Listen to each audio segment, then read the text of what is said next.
Hello and welcome to another motorcycling video. This footage was recorded on a Sunday the 12th of January 2025, and I'm recording the audio on the following day, Monday the 13th of January 2025. I don't have a microphone in my helmet or a way of connecting a microphone to my camera while I'm riding, so I record the audio afterwards, and the advantage of that is that I can review the footage and tell you things that are going to happen in the footage and comment on those rather than trying to talk while I'm riding. Now in this case you'll be able to pick up a bit of engine noise because I left the volume of the original audio up so that you could hear the engine noise. As I said, it was Sunday about midday, and it looked like, despite those grey clouds you can see, it looked like it was going to be a good day for a ride, so I set off on a ride, and for the most part it turned out to be a good day. But as you'll see a little later in this video, there was a short sun shower, not sufficient that I felt I had to get off my bike and put on my wet weather gear, but nevertheless a bit of a sun shower. Now I'm going to talk about a few things and sort of ramble on about things that are associated with motorcycling and general road usage, so hopefully you'll stick with me to the end. But before I get into that, I'm going to tell you just a few other things. First of all, I've come across some information lately that says that the New South Wales government and the New South Wales police are going to launch some sort of crackdown campaign on correct use of roundabouts. And so I thought I'd try and explain what I understood from the information I'd seen, what that meant. Now the rule in New South Wales apparently is that you must give way to any vehicle that is already on the roundabout. Now that is irrespective of whereabouts on the roundabout the vehicle is or where it's going. If you come to a roundabout and a vehicle is on there, you must give way to that vehicle and allow it to do whatever it is going to do until it has exited the roundabout before you attempt your move. So let's imagine I was back at the roundabout earlier in this video at the corner of near Goulburn High School. I was going to go straight through the roundabout or go left. Let's say I was going to do either of those two things. If a vehicle that was on my right or a vehicle that was directly opposite me where I was going to go straight ahead was coming the other direction and had already entered the roundabout, I would be required, as I understand it, to wait until those vehicles had done whatever it was they were going to do. So if the vehicle on my right was going to take the first exit and go up the road I just come down, or the vehicle that was coming towards me from the opposite direction was going to take the first exit and go left and down towards the hospital, I still would be required to give way to those vehicles until they left the roundabout, even if I was turning left and could safely, in my own estimation, execute that manoeuvre without causing either of those vehicles harm. So it's not a case of give way to the right, it's a case of give way to any vehicle that is already on the roundabout. And the other thing you have to do at a roundabout is that you have to indicate with your left indicator when you are leaving the roundabout. Now let's imagine that I was doing what I was doing at that roundabout, going straight ahead. There is an exit on my left. The first exit is one on my left. So I've got to be careful not to indicate that I'm turning there, because I'm not going left, I'm going to go straight ahead. But once I've passed the traffic island in the middle and it's clear that I can't go left, I should put on my blinker or indicator to indicate that I'm leaving the roundabout and going straight ahead down the road where I'm going now. So it's important to do those things, and from what I read in the Facebook post that came from the New South Wales Police, there were going to be increased penalties and demerit points and all that sort of stuff. So just be very careful at roundabouts and make sure you do the right thing. As I said, it is not simply a matter of give way to the right, it is a case of give way to any vehicle that is on the roundabout. Alright, so that said, what I thought I'd do before I launched into my general discussion is ask you to have a bit of a look at the state of this road while I'm riding. I'm heading west out of Goulburn on the Crookwell road. That is, I'm going towards the village of Crookwell, which is about 45 kilometres west of Goulburn. This is a C-class road, but as you can see here, it has markings down the centre, it has markings on the edge of the road, and at this point a pretty wide shoulder. I've run on this road in both directions, and I felt the shoulder is wide enough that I could run there without being afraid that I was going to not enough room for me to escape the traffic or that a vehicle would have to move over into the other lane to avoid hitting me. Now, as to whether two cyclists could ride side by side, I can't comment because I'm not a cyclist, but the shoulder in many cases appears to be quite wide. There are those steel guardrails when they're needed. There are also some cable guardrails when they're needed. There are those white posts that mark the edges of the road with the red reflectors in the direction you're going. And there are also those, I think they're called rumble strips, that are strategically placed, I guess, at what are considered to be the most dangerous points on this road. They're those little sort of bumps that are on the shoulder of the road, and I think they're a good idea as a safety measure because if you're getting a bit drowsy and you're wandering off the road a bit, once your tyres hit those, you can see them just now here where I'm talking now, once your tyre hits those, they'll make a sort of rumbling sound, and that'll sort of jolt you awake and alert you that your car is drifting. So overall, I think this road is in pretty good condition. There are some places where it's been resurfaced, and there are some places where there are some cracks, and it's not so great, but for the most part I think most of it is in pretty good condition.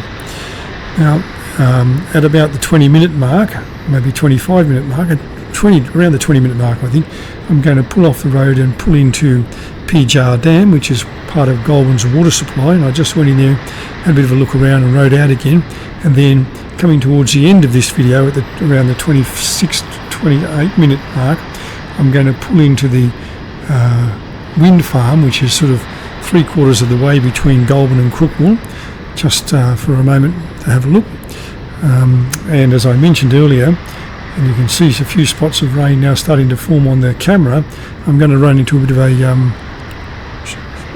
sun shower shortly that was enough to sort of cause me to close my visor, because the rain can be quite stinging when it's hitting you in the face, even when it's only a little gentle shower and you're going along at 80, 100 kilometres an hour. And it caused me to adjust my riding just a little bit. Alright, so the general thing that I wanted to talk about was just general riding things and general sort of issues associated with motorcycling. And I guess the starting point for my discussion of what I'm talking about today would be to acknowledge that motorcycling is an inherently dangerous activity. If you think about it, I'm riding a 3-wheel motorcycle with 2 wheels at the front and 1 at the back. But most motorcycles obviously have 1 wheel in the front, 1 at the back, and they have a very small contact patch with the road and nothing between the rider and the road other than the protective gear that the rider wears. Now, you can't eliminate the risks, and you wouldn't want to eliminate the risks. Part of the thrill of motorcycling is being out there in those elements with the wind in your face and not being in a car with a crumple zone around you and airbags and all that sort of stuff. It is said, for example, that only motorcyclists know why dogs stick their head out of the window in a car. So part of the reason that you ride a motorcycle is because you enjoy that feel of being out in the elements, and you can't eliminate all the risks. What you can do is minimise them and then decide what level of risk you are prepared to take. Now, by minimising them, I mean thinking about the things that when you get on the road, the things that you can control, and understanding there are things that you can't control and you have no influence over, just managing the things that you can control. Obviously, you can't have any control over the state of the road, you can't have any control over the weather, and you can't and don't have any control over what other people on the road, be they motorcyclists, drivers in cars or drivers of trucks, or just runners or cyclists. You have no control over what other people are doing. You can only control what you are doing. So first of all, think about, well, what are the things that are within my control and how do I make the best use of those? And then, as I said, you think about the risks there are and what level of risk you're prepared to take. Now, the things that are in your control begin before you get on your bike, and that is a decision to get on the bike and make sure you're in a proper state to ride the bike. Make sure that you aren't affected by alcohol or drugs or things like that you ought not to be consuming while you're riding a motorcycle. And be aware that if you indulge in the wacky tobacco, that you might well say to yourself, well, I did that 3 weeks ago, but the traces of it will still be in your system, and if the police pull you over for a drug test, any presence of it will result in a criminal penalty. You might say, well, I smoked it 3 weeks ago and the effect I got from it is gone. Police aren't interested in that. They're only interested in the fact that you have an illegal substance in your system. So if you're going to smoke, don't ride. But so, it starts before you get on your bike with, are you in the right state of mind? Have you put on the protective gear? Are you under the influence of alcohol, drugs, or some other thing that might impair your judgment? If you've said, yes, I'm in the right state of mind, I'm going to ride because I want to get out on the road, I'm not going out on the road because I'm angry or I've had an argument with somebody and I just feel really crunky and frustrated. I want to go out and ride because I want to go out and ride. My bike is in good condition. I've put on all my protective gear, boots, pants, jacket, gloves, helmet, and I haven't, I'm not under the influence of any substance or whatever. You're starting to control the situation that you're in. So now you're on the road and you've got to think about, well, what is the road I'm riding on? Is it a road I'm familiar with? Have I ridden it before? If I've not ridden it before, perhaps I need to be a bit more cautious than I might normally be. If the speed limit's 110, maybe I should cut back to 100, at least until I get familiar with the road. If there are speed advisory signs that say, take this curve at 90, it won't hurt me if I slow down and take it at 80 or 85. What's the weather like that day? What's the visibility like? Can you see clearly? You see here on this road that the tree line in most cases is well back from the road, so that your visibility ahead is pretty good, and around a bend the visibility is pretty good. There are some roads where the trees are quite close to the line of the road and they throw shadows over the road, and so you're driving in and out of those shadows and that dappled light, and that may take your eyes a moment to adjust when you come out of the shadow to the brightness out of it and so on. So think about, well, what's the road like? What's the visibility like? And both of those things will influence your way of riding and how fast you're riding, your style of riding. And then, and as I mentioned this twice already, I know, but we will come to the little sun shower shortly. When the weather changes, then my approach to riding should change. Because I was doing 100 when it was dry like this, and I had my cruise control on, I thought I can just let the bike go where it wants to go, and the road's pretty straight and the visibility is pretty good. But now the rain's coming down, the road's going to be slippery, the visibility is not as good. Even with 3 wheels and 2 good wide wheels at the front with pretty good traction, it doesn't hurt me to slow down a little bit just to ensure the traction is good and to ensure that I can see where I'm going, and also to give me a little bit more reaction time when something in front of me happens. Now, as it happens here, there's not too many other cars going the same way as I'm going, but nevertheless I've got to adjust my thinking and my behaviour because the weather changes. So look at the road conditions, look at the weather conditions. Think about your bike and your capabilities. Always ride to the capabilities of your own bike, not to the capabilities of somebody else. Now here I'm riding by myself, so I haven't got to worry about what anybody else thinks. If there are people behind me that don't like what I'm doing, I'm not riding fast enough for them, they can wait with the lines in the middle of the road so they can overtake and happily pass me, and I won't get my nose out of joint. But if you're riding in a group, you work out where is your comfort zone. Do you want to be in the middle of the pack, at the head of the pack, at the back of the pack, if you don't mind being there, and ride to your bike's capabilities. Because the bloke in front of you's got a Hayabusa or a crotch rocket and can roar along at high speed, at high revs, doesn't mean you have to do that. It means you have to ride to the capabilities of your bike. But also it means that you have to ride to the capabilities of yourself. If you are a relatively young, new rider, inexperienced perhaps, then you ride in a different way to someone who is more experienced and has a few hundred or a few thousand or tens of thousands of kilometres and lots of bikes under their belt that they've ridden. So, ride to what you're comfortable doing. Now, I said earlier that you have to think about what's the level of risk that you are prepared to accept. Now, we always talk about young men in particular as seemingly bulletproof, or at least thinking they're bulletproof. Now, I don't know, it's a long time since I was a young man like that, I don't know if I ever got out and thought I was bulletproof, but I'm sure there were times I thought got on my bike and went off for a ride and didn't think about dangers, didn't think about the harm, didn't think about what would happen to me. I just thought, I'm out here riding a bike, motorcycle, I know what I'm doing, I'll be fine, and I'll handle whatever situation comes. I'm over 70 years of age now, so I know that my reaction times are slower. I know that I need more thinking time. I know that I need more distance to react to a situation and decide what it is I'm going to do. So my willingness to take risks and the level of risk that I'm prepared to accept is lower than it might have been when I was 20 or 30 or even 40. When I see a sign on the road that says, slow down, reduce speed, I do that, even if I know the road, because I think there's a reason why that sign is there. There may be roadworks ahead. There may be some hazard on the road ahead that I'm unaware of, and slowing down might take me a little bit longer to get where I'm going, but I'll get there safely, so I'll slow down.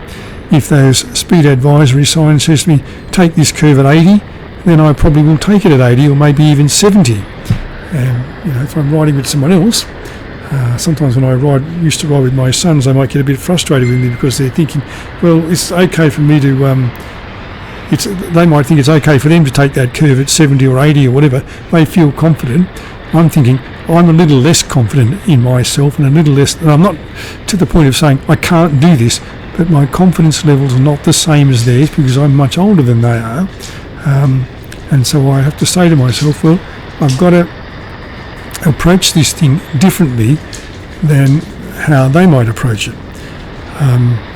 So the level of risk that I'm prepared to take and the level of risk that I'm prepared to accept is different from the level of risk that a younger person, which could be one of my sons or somebody else, is prepared to accept, simply because they feel younger, they feel more confident, their reaction times are faster than mine, and they just generally feel more confident about what they're doing. Now, I don't want to give the impression that I'm not feeling confident on the road. I always do, because I think if you don't feel confident, you probably shouldn't be there. I feel confident that I can handle the road and handle what I'm doing, but probably I don't feel as confident or as cocky as I might have felt when I was 20 or 30 or 40. So, thinking about those things that you can control your attitude when you get on your bike. You can control the fact that you put safety gear on. You can control the fact that you've ridden in the right frame of mind, in the right physical state. If you're planning on a long ride, a couple of 100 kilometres a day, again, a thing to think about is, well, how long should I go before I take a break, before I stop? Now, your answer might be influenced by, well, how far can I go on a tank of fuel? And I guess that depends on how big the tank in your bike is. Now, this bike, for example, has a fuel tank that holds 25 litres of fuel. When I'm out on the open road with the cruise control on at 100 kilometres, which is generally what I'd set it at, I can probably get close to 300 kilometres or perhaps even more from a tank of fuel. But in the same way as you're meant to stop and revive about every 2 hours, you probably should do the same on your motorcycle. Now, there's no service station. There's no harm in just pulling over to the roadside, one of those rest stops on the road side, and getting off the bike for a few minutes, maybe taking the jacket off if it's a warm day and letting some cool air come across your body. If you've got water, drink some water. If you're and just walk around and just generally refresh yourself and allow your body, allow your joints and your muscles blood to circulate, because you've been sitting in a crouched position for a couple of hours.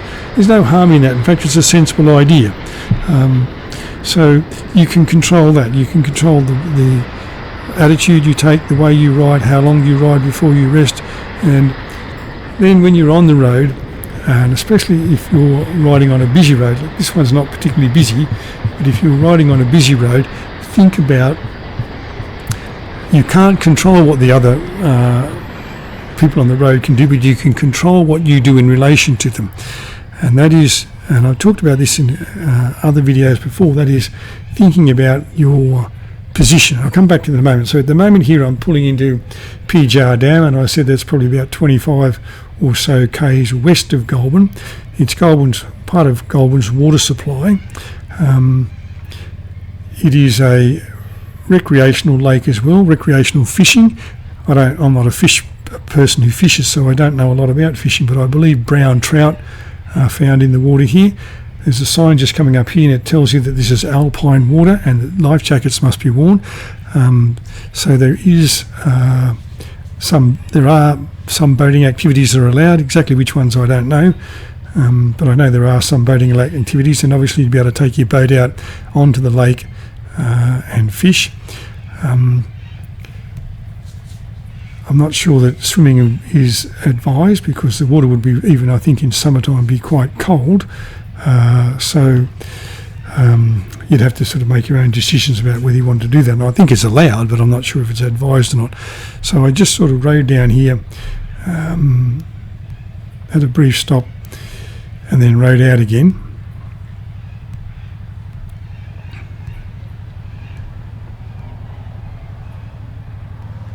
And see, I'm heading off now, just going around this bit of a loop here and going back the way I came.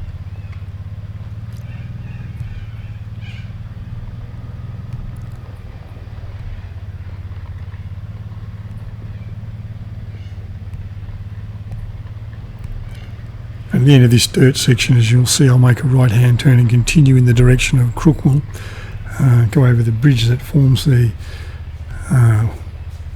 water course for the water flowing over the spillway. There's no actual gates here, or floodgates to open. There's what's called a duckbill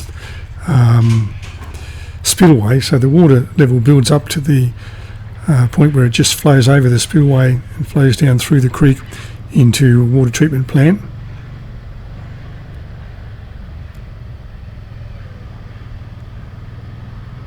There are picnic tables here, and I think from memory there are also some barbecues, so maybe if you came fishing and caught some fish you could cook them up on the barbecue there.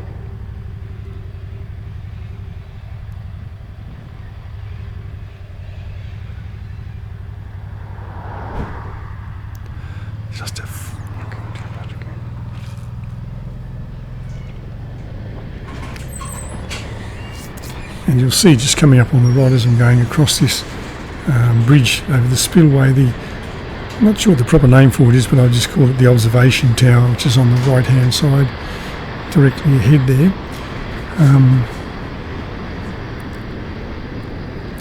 And then, as I said, towards the end of this video I'll be pulling off the road again to the Crookwell wind farm, and I'm not going to talk too much about that because it's at the end of the video. You just be able to see the turbines.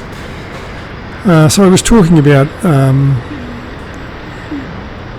riding on the road and your behaviour relative to other vehicles on the road. Now, a single lane road like this, as we've said, or as I've said, you can't control the behaviour of other motorists. You can't control what other drivers are going to do. You can only control your own behaviour.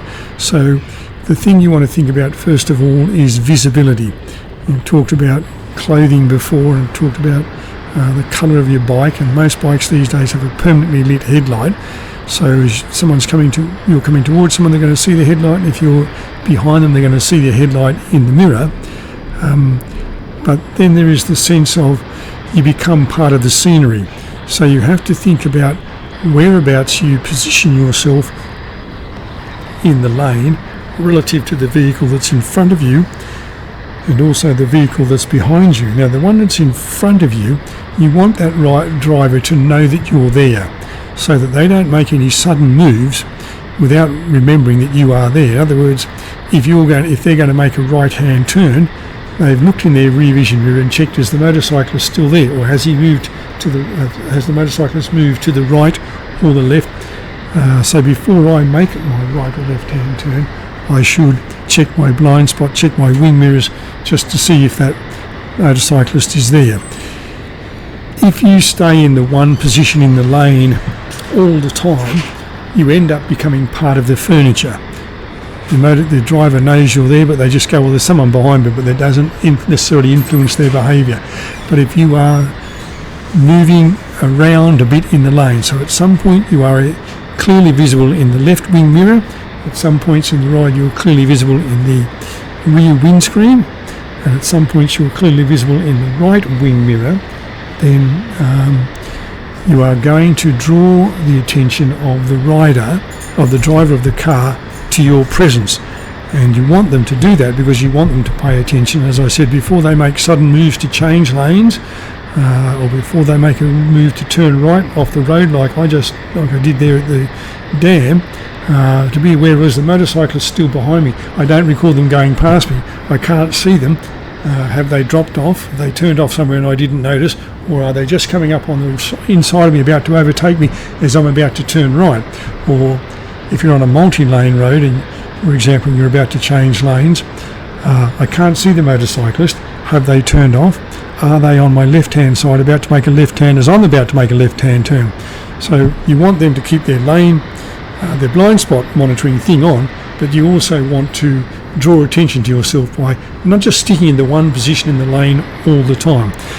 Now you also want the guy that's behind, that you're behind, or the guy you're in front of, to pay attention to you too, because if you have to stop suddenly, you're going to start shifting down through the gears, and unless you make a conscious decision to pull on a brake lever or put your foot on the brake pedal to draw attention to the fact that you're slowing down, the driver of the vehicle that's behind you may not be aware that you are slowing down and may continue on at the speed that they were doing previous to you starting to change the gear and using your engine braking as a way of slowing down, and you might end up being rear-ended. So you want them to know that you are there, and you want them to pay attention to what you're doing. Now in that regard, as I said, if you are changing down, you're probably going to use your transmission as for engine braking, but it's a good idea to just tap your foot on the brake or pull in the front brake lever just a little bit, just to activate the brake light so that the driver behind you sees a red flash and thinks, all right, that guy in front of me is slowing down, I'm going to take my foot off the accelerator and slow down. If you have a car with adaptive cruise control, when you take your foot off the accelerator, and especially in electric cars, when you take your foot off the accelerator to activate the regenerative braking when you go downhill, the tail lights come on, the brake lights come on, so the drivers behind you know that you are regenerative braking and that you are for slowing down. When the adaptive cruise control operates and begins to slow you down because the person in front of you is slowing down, the brake lights come on. You don't know that because you're in the car, but the vehicle behind you knows that because the brake lights come on. When you're riding your motorcycle, you want to do the same thing. You want the driver behind you to know that you are slowing down. So yes, it's good to change down and use the clutch and the transmission and do the engine braking, but it doesn't hurt to either pull the front brake lever in enough to activate the brake light, or to just tap the brake pedal a couple of times so that the brake light flashes. Now on my motorcycle, I only have a brake pedal. There are no levers, no front brake lever. There is one brake pedal that activates all three brakes, 2 discs on the front and the one at the rear. So even though the transmission is semi-automatic and changes down as you slow down and does the engine braking for you and rev matching, I always find it very helpful to just tap my foot on the brake pedal to let the bloke behind me know that I'm slowing down. Alright, we're coming to the end of the video. We're going to come up to the Crookwell wind farm very shortly on the left. I'm just pulling into it now, so thanks for watching. If you have any thoughts or comments, you know what to do with them. If you want to like, subscribe and so on, please feel free to do so, and I will catch you in the next part of this video when I'm continuing my journey to Crookwell. Thanks for watching and listening.